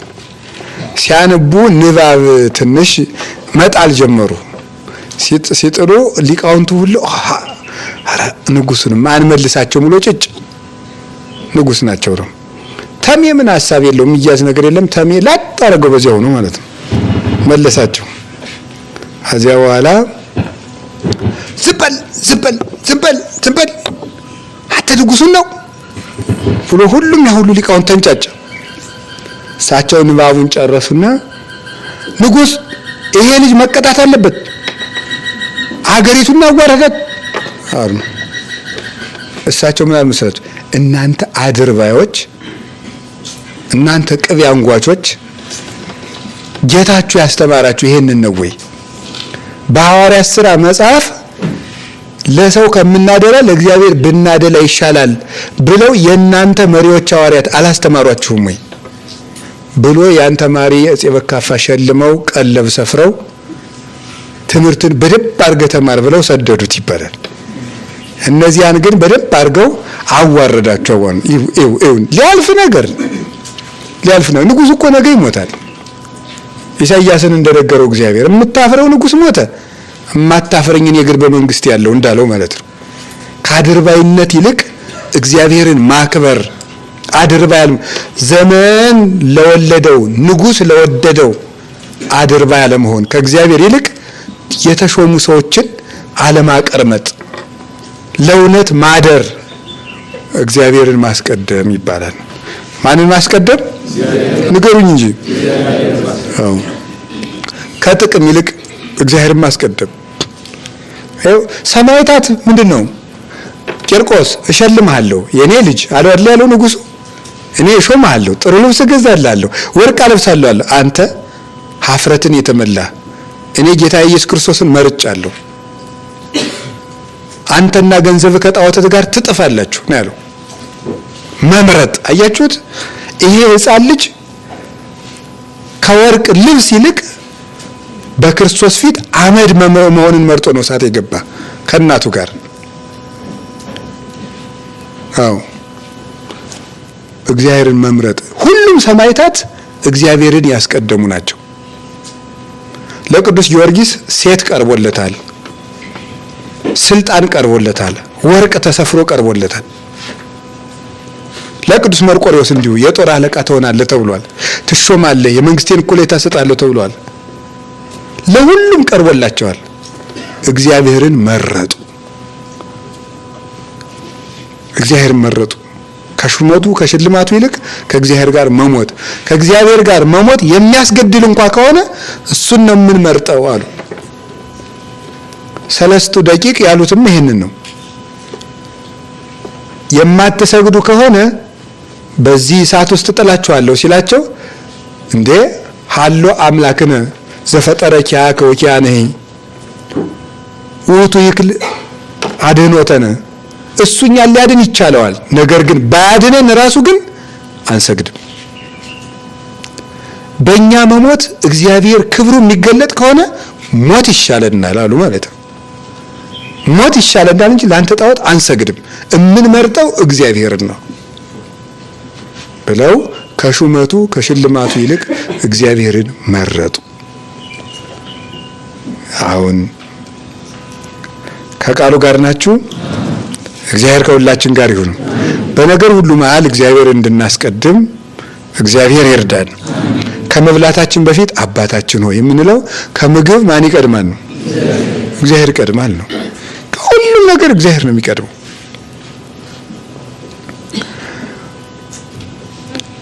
ይሄንን ባለቤቱ ጌታችን ኢየሱስ ክርስቶስ ደግሞ ነግሮናል። ሁለት ነገር ነው የቀረኝ እኔ።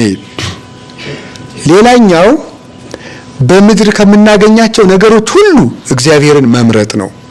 በምድር ከምናገኛቸው ሁሉ የማቴዎስ ወንጌል ምዕራፍ 6 ላይ የነገረን ነው። መቅድመ ኩሉ ህሱ መንግስቶ ወጽድቆ ወኩሉሰ ኢትየሰከክሙ፣ አስቀድማችሁ መንግስቱንና ጽድቁን ፈልጉ ሌላው ይጨመርላችኋል አለ። አስቀድማችሁ ጽድቁን ፈልጉ። ሊቃውንት ይህን ሲተረጉሙት ከሁሉ አስቀድሞ ለእግዚአብሔር መኖርን መምረጥ ይሉታል። ከሁሉ አስቀድሞ ለእግዚአብሔር መኖርን መምረጥ። እስኪ በሉ አቤት። ለቤትህ ከመኖር በፊት መጀመሪያ ለማን ኑር ነው? ለእግዚአብሔር ኑር። ለራስህ ከመኖር በፊት መጀመሪያ ለእግዚአብሔር ኑር። ለቤተሰብ ከመኖር በፊት መጀመሪያ ለእግዚአብሔር ኑር። መጀመሪያ ለእግዚአብሔር መኖር ይቀድማል ነው። ሰው ግን ለራሱ ኑሮ አይደል? መጀመሪያ መሸት ሲል ወደ እግዚአብሔር ይመጣል። ሲመሽ መጀመሪያ ለእግዚአብሔር ኑር እና ነገሩ ተገላብጦ ነው። ከዛ በኋላ መጀመሪያ ለእግዚአብሔር ኑረህ ዓለምን ምን አርጋት ነው የተባለ? ዳረጎት አርጋት ነው። ሰው ግን ዓለምን መጀመሪያ አድርጎ እግዚአብሔርን ነው ዳረጎት እያደረገ ያለ። ቅዱስ ዮሐንስ አፈወርቅ የሚለው ይሄንን ነው። ንሕነሰ ወለጥነ ሥርዓቶ ለእግዚአብሔር። እሱ መጀመሪያ ጽድቁን ፈልጉ ኋላ ሌላው ይጨመራል ብሎ ነበረ።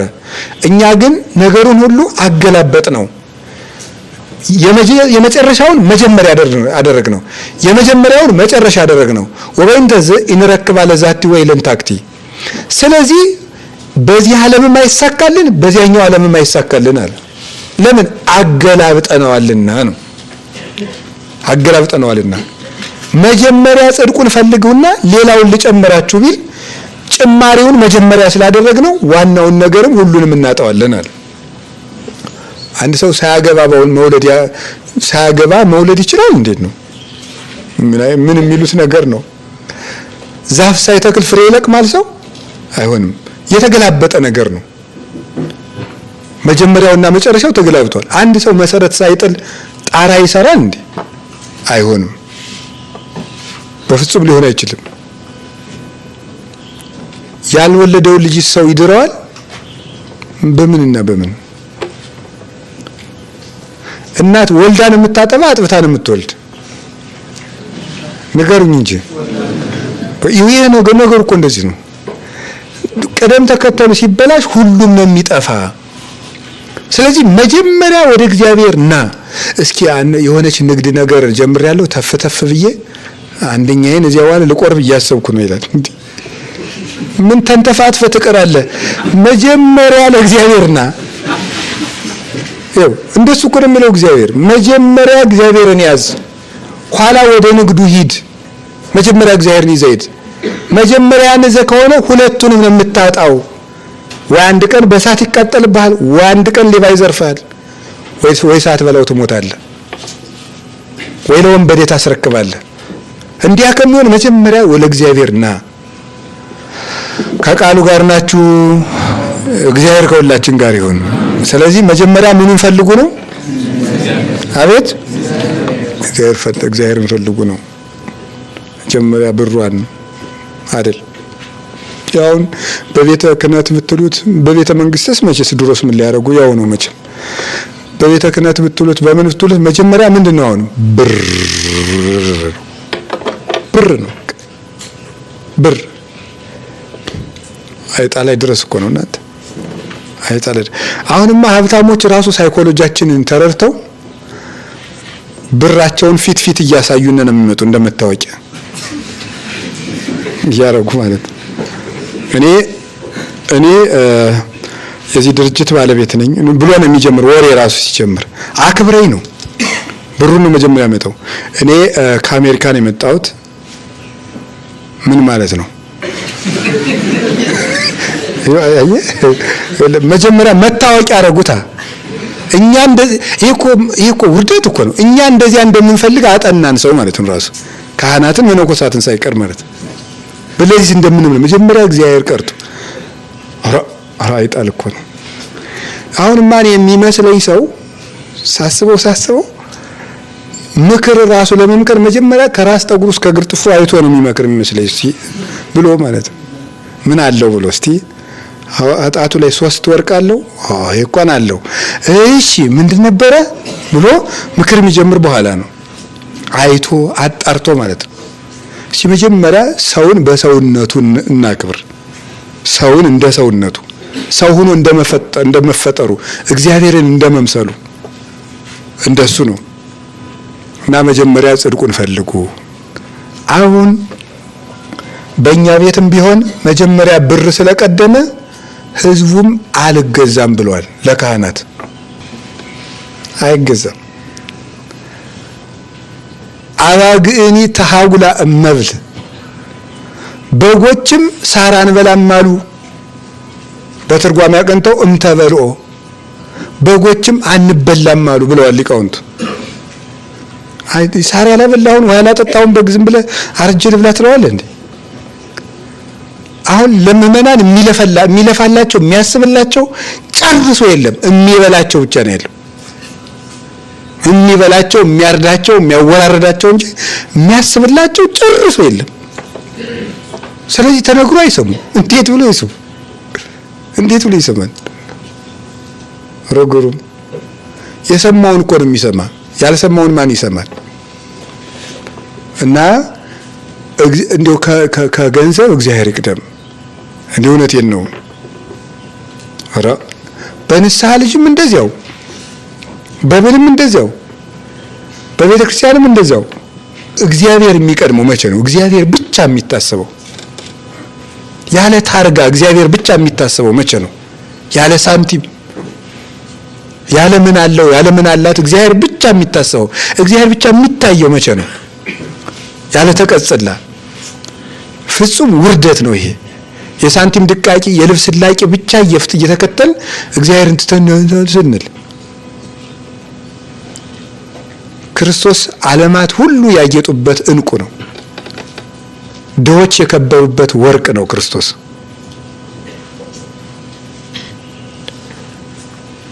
ድሆች የለበሱት ፍጹም የብርሃን ልብስ ኢየሱስ ክርስቶስ ነው። ኑሮውበት ነፋሳት የማይነቀንቁበት የብርሃን አዳራሽ እሱ ክርስቶስ ነው። የማይለወጥ ሀገር ነው። እሱን ከስሮ ሰው ነፋስ የሚወዘውዘው ቤት ያተርፋል እንዴ? ሰው ክርስቶስን ከስሮ የሚቀደድ ልብስ ያተርፋል? የማይሰረቀውን ጌታ ከስሮ ሰው የሚሰርቀው ሳንቲም ያተርፋል እንዴ? ነውር እኮ ነው። ሳንቲም ትርፍ ነገር ነው። ስለዚህ ዝግቡ መዝገበ ዘበሰማያት ሀበጻጼ ወቁንቁኔ እያማስኑ ብል በማይበላው ነቀዝ በማያበላሸው የሰማይ መዝገብ አብጁ ያለው እኮ ራሱን እኮ ነው። የሰማይ መዝገብ ያለው እኔን ገንዘብ አርጉኝ እኮ ነው ያለው። እኔን ያዙ። የማቴዎስ ወንጌል ምዕራፍ 10 ላይ ወርቅ ብር አትያዙ ብሎ ለደቀ መዛሙርቱ ያዘዛቸውን ዮሐንስ አፈወርቅ ሲተረጉመው ወርቃችሁን እያለው ወርቅ ለምናችሁ፣ እንቋችሁን እያለው እንቁ ለምናችሁ። ያ ማለት ብርና ወርቅ አያስፈልገንም ማለት አይደለም። ክርስቶስን እንቁ ያገኘ ሰው ወርቅም ያገኛል። ባያገኝስ ክርስቶስ ወርቅ ከሚሰጠው ይልቅ እሱ ይሰጠዋል። ገዝቶ የበላ ሐዋርያ የለም፣ ዓለምን ሲሳይ ያደረገላቸው እንጂ። ቤት ያለው ሐዋርያ የለም፣ ዱሩን ምቾት አደረገላቸው እንጂ። ዘመድ አስከትሎ የዘመተ ሐዋርያ የለም፣ ባዱን ዘመድ አደረገላቸው እንጂ። እግዚአብሔር እንደዚህ ነው። እኔን መጀመሪያ ያዙ፣ የብር ሳይኮሎጂ ይጥፋላችሁ ማለቱ ነው። የብር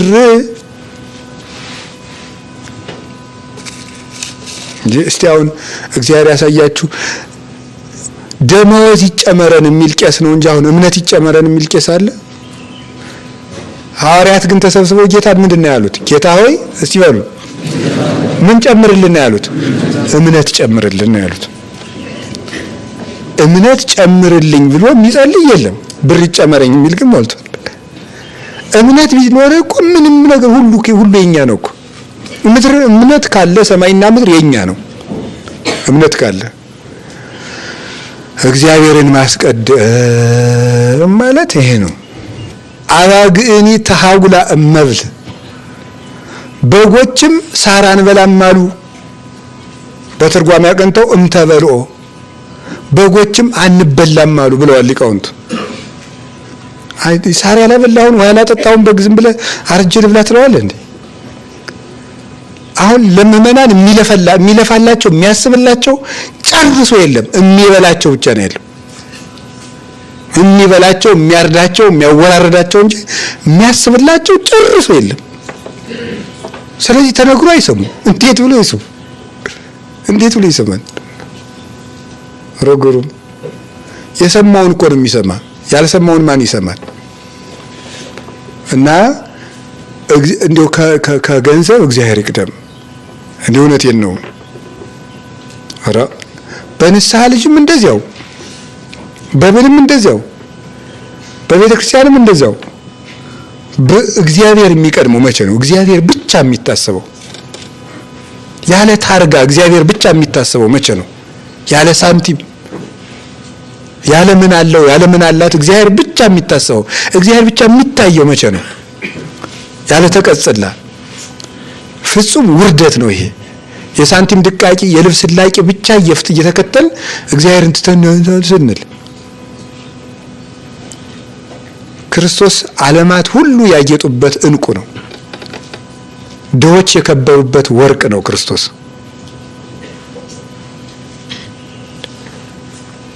ድሆች የለበሱት ፍጹም የብርሃን ልብስ ኢየሱስ ክርስቶስ ነው። ኑሮበት ነፋሳት የማይነቀንቁበት የብርሃን አዳራሽ እሱ ክርስቶስ ነው። የማይለወጥ ሀገር ነው። እሱን ከስሮ ሰው ነፋስ የሚወዘውዘው ቤት ያተርፋል እንዴ? ሰው ክርስቶስን ከስሮ የሚቀደድ ልብስ ያተርፋል? የማይሰረቀውን ጌታ ከስሮ ሰው የሚሰርቀው ሳንቲም ያተርፋል እንዴ? ነውር እኮ ነው። ሳንቲም ትርፍ ነገር ነው። ስለዚህ ዝግቡ መዝገበ ዘበሰማያት ሀበጻጼ ወቁንቁኔ እያማስኑ ብል በማይበላው ነቀዝ በማያበላሸው የሰማይ መዝገብ አብጁ ያለው እኮ ራሱን እኮ ነው። የሰማይ መዝገብ ያለው እኔን ገንዘብ አርጉኝ እኮ ነው ያለው። እኔን ያዙ። የማቴዎስ ወንጌል ምዕራፍ 10 ላይ ወርቅ ብር አትያዙ ብሎ ለደቀ መዛሙርቱ ያዘዛቸውን ዮሐንስ አፈወርቅ ሲተረጉመው ወርቃችሁን እያለው ወርቅ ለምናችሁ፣ እንቋችሁን እያለው እንቁ ለምናችሁ። ያ ማለት ብርና ወርቅ አያስፈልገንም ማለት አይደለም። ክርስቶስን እንቁ ያገኘ ሰው ወርቅም ያገኛል። ባያገኝስ ክርስቶስ ወርቅ ከሚሰጠው ይልቅ እሱ ይሰጠዋል። ገዝቶ የበላ ሐዋርያ የለም፣ ዓለምን ሲሳይ ያደረገላቸው እንጂ። ቤት ያለው ሐዋርያ የለም፣ ዱሩን ምቾት አደረገላቸው እንጂ። ዘመድ አስከትሎ የዘመተ ሐዋርያ የለም፣ ባዱን ዘመድ አደረገላቸው እንጂ። እግዚአብሔር እንደዚህ ነው። እኔን መጀመሪያ ያዙ፣ የብር ሳይኮሎጂ ይጥፋላችሁ ማለቱ ነው። የብር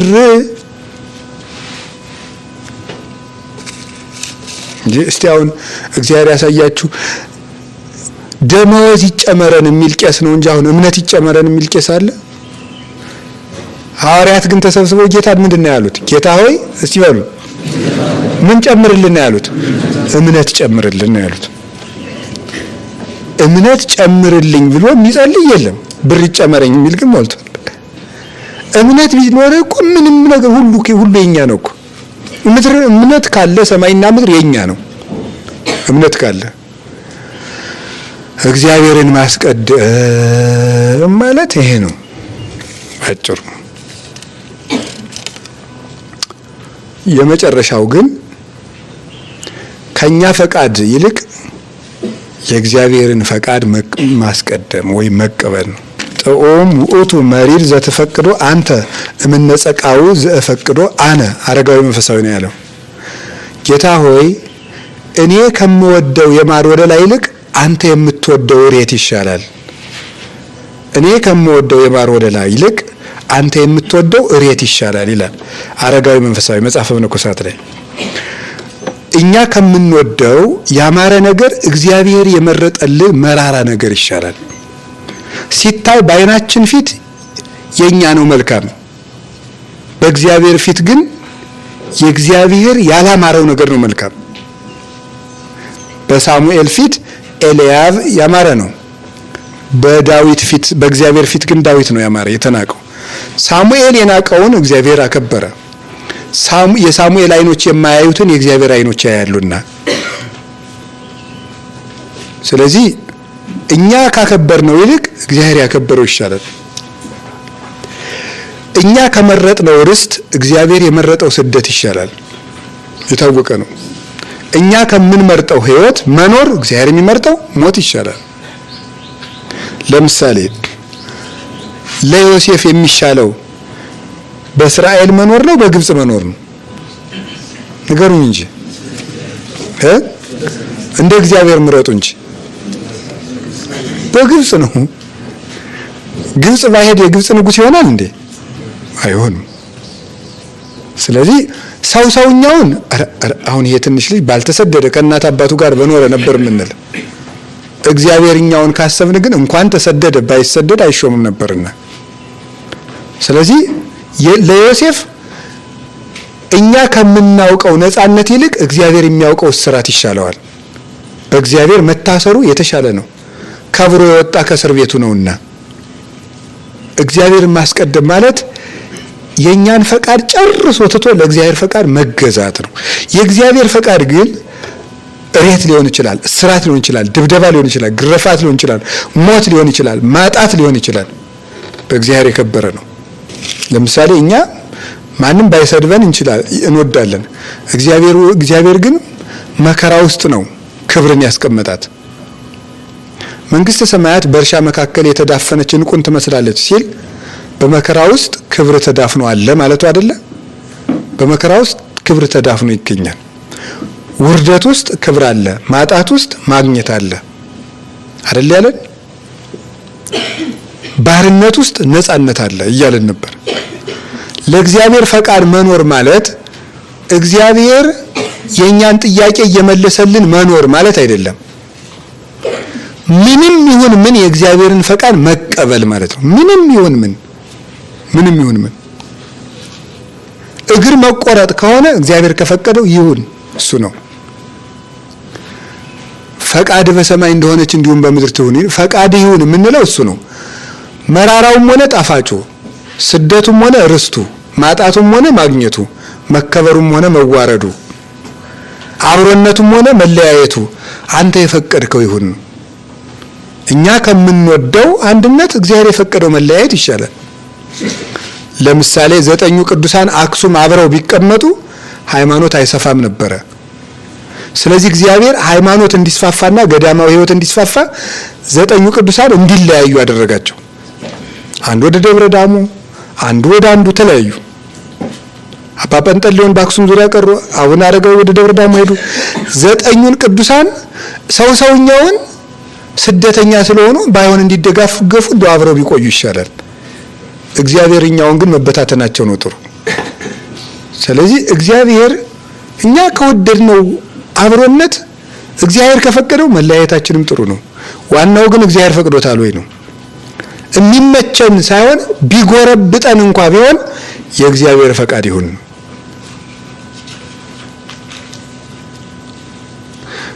የሐዋርያት ሥራ ምዕራፍ 21 ቁጥር 14 ላይ አጋቦስ የሚባል ነቢይ ተነስቶ የቅዱስ ጳውሎስን መታጠቂያ ታጠቀና ምን አለ?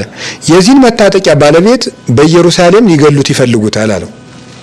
የዛ ጊዜ ቅዱስ ጳውሎስ ወደ ኢየሩሳሌም ሊሄድ ተነሳ ይላል። ምን ነው እንዴ ኢየሩሳሌም ሊገሉ ይጠብቋል ሲባል እንግዲያውስ እሺ ብሎ እናንተ እንዴት ነው የምታረጉት? ወይም ምን ይሆን ወደ ሮም ነው የምሄደው እኔ ምን ጨነቀ ብዬ ወደ ኢየሩሳሌም ጭራሽ ተነግሮ ደግሞ ወደ ኢየሩሳሌም ይገሉሃል ሲባል ቅዱስ ጳውሎስ ወደ ኢየሩሳሌም ተነሳ። የእግዚአብሔር ለኔ መሞት በኢየሩሳሌም መልካም ከሆነ እዛ ይሻለኛል ነው እዚህ ከማርፍ። እግዚአብሔር ከሌለበት ረፍት እግዚአብሔር ያለበት ሞት ይሻላል። ለዚያ እኮ ነው ተነሳ። ወዳላ እባክህን ብለው ሲለምኑት ምንድነው ያለ? እኔ ለስጋዬ ከቶ አራራላትም በጌታዬ ስም ልሞት እንኳን የተዘጋጀው ነኝ አላቸው። ምን ይላል እዛ ቀጥሎ ጥቅሱ? የጌታ ፈቃድ ይሁን ብለን ዝም አልን። እስኪ በሉ የጌታ ፈቃድ ይሁን ብለን ዝም አልን ነው በቃ። ጳውሎስ በኢየሩሳሌም መሞቱ የጌታ ፈቃድ ከሆነ እግዚአብሔር ይመስገን ማለት ነው። እግዚአብሔር እንኳን ሕይወት የሚያከሰር ሞት አይሰጥም። በእግዚአብሔር ስም ሞት እንኳን ትርፍ ነው። ሞት ሕይወትን ያተርፋልና የእስጢፋኖስ ሞት ቤተክርስቲያኑን አስፍቷታል። እሱን ሲወግሩት በጳንጦስ፣ በገላትያ፣ በቀጰዶቅያ፣ በታናሽ እስያ ተበታተኑ ክርስቲያኖች። እነሱ ሲበተኑ እኮ ነው ለተበተኑት ክርስቲያኖች ነው የእስጢፋኖስ ሞት ሲወገር አይተው እኛ ምን ሞታለን ብለው ተበተኑ። እነሱን ለማጽናናት አንደኛ ጴጥሮስ ተጻፈ፣ ሁለተኛ ጴጥሮስ ተጻፈ። እነሱ ባይበተኑ ሁለቱም መልእክታት ማን ይጽፍልን ነበር? ስለዚህ እግዚአብሔር በአንድነትም ይሰራል፣ በመለያየትም ይሰራል። እሱ የእግዚአብሔር ፈቃድ ነው። ብቻ የእግዚአብሔር ፈቃድ ይሁን። የእግዚአብሔር ፈቃድ ከሆነ ጎርባጣውም ምቹ ነው፣ ስደቱም ርስት ነው፣ ማጣቱም ማግኘት ነው፣ ውርደቱም ክብር ነው፣ መለያየቱም አንድነት ነው። ጳውሎስና በርናባስ ወንጌል እንዲያስፋፉ እንዲጣሉ አድርጓቸዋል እግዚአብሔር፣ እርስ በርስ እንዲከራከሩ። ከዚያ በኋላ ተለያይተው ወንጌልን አሰፉ። እግዚአብሔር የወደደው ነገር ሁሉ መልካም ነው። እግዚአብሔር በስራው ሁሉ ነውር የለበትም። እስመ ርቱዓት ፍናዊሁ ለእግዚአብሔር፣ የእግዚአብሔር መንገዶች ሁሉ ቅኖች ናቸው ብሎ ሆሴዕ ምዕራፍ 14 ቁጥር 9 ላይ እንደነገረን የእግዚአብሔር መንገዶች ሁሉ ቅኖች ናቸው፣ ጥመት እንኳን የለበትም። እግዚአብሔር በባህሪው መልካም ስለሆነ ማለት ነው። ስለዚህ እግዚአብሔርን ማስቀደም ማለት የኛን ፈቃድ እግዚአብሔር እንዲያከብርልን ሳይሆን እግዚአብሔር የወደደውን ነገር ምን እንዲል ነው እንዲያደርግ ነው። በጸሎታችን ተስፋ የምንቆርጠው ለምንድን ነው ካላችሁኝ፣ ሁልጊዜ እግዚአብሔር እኛ የምንፈልገውን ነገር ሲያሳካልን ነው ጸሎታችንን ሰማን የምንለው። እግዚአብሔር ወደ ፈቃዱ እንዲወስደን ነው እንጂ ወደ ፈቃዳችን እንዲመጣ አይደለም። እግዚአብሔር የኛ ፈቃድ ምን ጊዜም ረብቶ ጠቅሞ አያውቅም። የእግዚአብሔር ፈቃድ ግን ዓለምን ማደን ነው። ወዝንቱ ውእቱ ፈቃዱ ለእግዚአብሔር፣ የእግዚአብሔር ፈቃዱ ምንድነው ይላልና የዓለም መዳን ይላል ዮሐንስ አፈወርቅ። የእግዚአብሔር ፈቃዱ ምንድነው እስኪ ንገሩኝ? የዓለም መዳን ነው። መዳኑ ግን ሞት ውስጥም ሊሆን ይችላል። እግዚአብሔርን ማስቀደም ማለት የኛን ፈቃድ ወደ እግዚአብሔር ፈቃድ ገርቶ መውሰድ ማለት ነው። እሱ ነው እግዚአብሔርን ማስቀደም ማለት። እና እንግዲህ ዛሬ የመጀመሪያ ቀን ነው። እስቲኛም እግዚአብሔርን መጀመሪያ አድርገን እንጀምር ሁሉን ነገር። የመጨረሻ ጥያቄ የመጨረሻው ርዕሳችን ምንድነው? አቤት እግዚአብሔርን ማስቀደም። በእንቅስቃሴያችን ሁሉ እግዚአብሔርን ፊት ለፊት ማድረግ ማለት ነው። እመኒ ትነብር ወእመኒ ትቀውም ወእመኒ ተሐውር ወእመኒ ትነውም ወእመኒ ትትነሳ ኢትርሳ ተዘክሮተ እግዚአብሔር አምላክከ በኩሉ ጊዜ ወበኩሉ ሰዓት። ሙሴ በዘዳግም እንደነገረን ስትቀመጥም ስትነሳም ስትተኛም ስትሄድም ስትቆምም ስትራመድም ፈጣሪን እግዚአብሔርን አትርሳው። ምንም ነገር ስታረግ እግዚአብሔርን አስብ ነው። ምንም ነገር ስታደርግ እግዚአብሔርን አስብ። እስኪ በሉ አንድ ጊዜ በሉ ሁላችሁ። አቤት ምንም ነገር ስታደርግ እግዚአብሔር አስብ። ስትሰጥ ማን እያሰብክ ስጥ ነው? አቤት ስትሰግድሳ፣ ስትጸልይ፣ ስትቀድስ እግዚአብሔርን እያሰብ ሁሉ ነገር እግዚአብሔር ትዝ እያለ አድርገው ማለት ዘልፈር የእወል እግዚአብሔር እስመ በየማነ ውእቱ ከመ ኢይትሐወክ። እግዚአብሔርን ሁል ጊዜ አየዋለሁ። ሊቃውንቴን ሲተረጉሙ እግዚአብሔር ሁል ጊዜ በፊቴ ነው። ቅድሚያ የውእቱ በኩል ጊዜ እግዚአብሔር ሁል ጊዜ በፊቴ ነው። ይሄን ሲተረጉሙት በፊት ያለ እንዲታሰብ አስበዋለሁ ሲል ነው ይላል።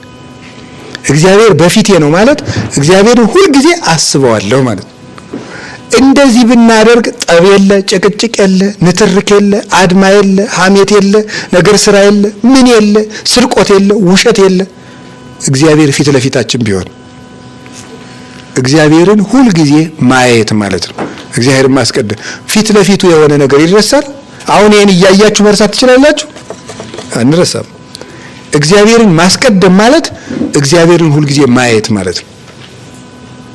እግዚአብሔርን ሁል ጊዜ ማየት ብቻችንንም ስንሆን ከሰው መሃልም ስትሆን በህብረትም ስንሆን ስንታዘዝም አፋችን ገጥመን ልባችን ውስጥም እግዚአብሔርን ማየት። እመኒ አረጉ ውስተ ሰማይ የኔ ያለው ከአንተ ወደ ሰማይ በወጣ አንተ በዚያ አለህ።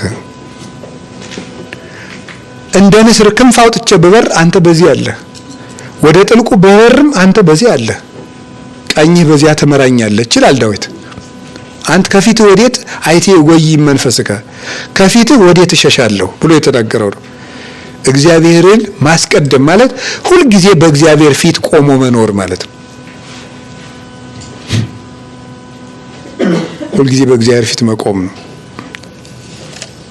ወይም እግዚአብሔር ያየኛል ማለት እግዚአብሔር ያየኛል ማለት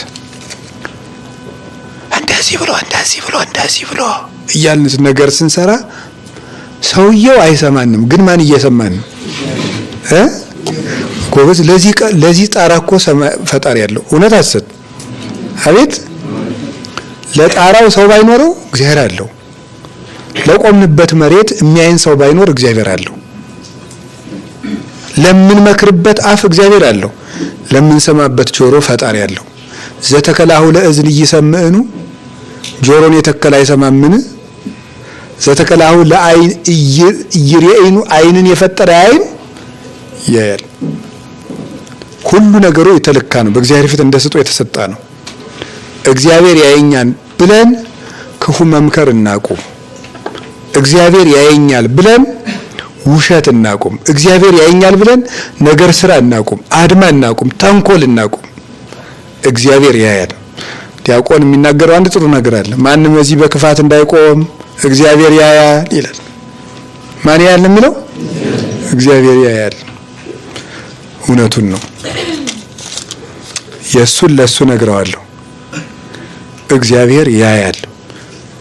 እግዚአብሔርን አስቀድመን በስራችን ሁሉ በሱ ፊት ንጹህ ሆነን እንድንገኝ ሁሉን የምትችል እጁ ከኛ ጋር ትሁን። በምሕረት ዓይኑ ይመልከተን፣ በምሕረት ዓይኑ ይመልከተን፣ በቸርነት ዓይኖቹ ይየን። ወስብሐት ለእግዚአብሔር። ይቆየን። ሃሌሉያ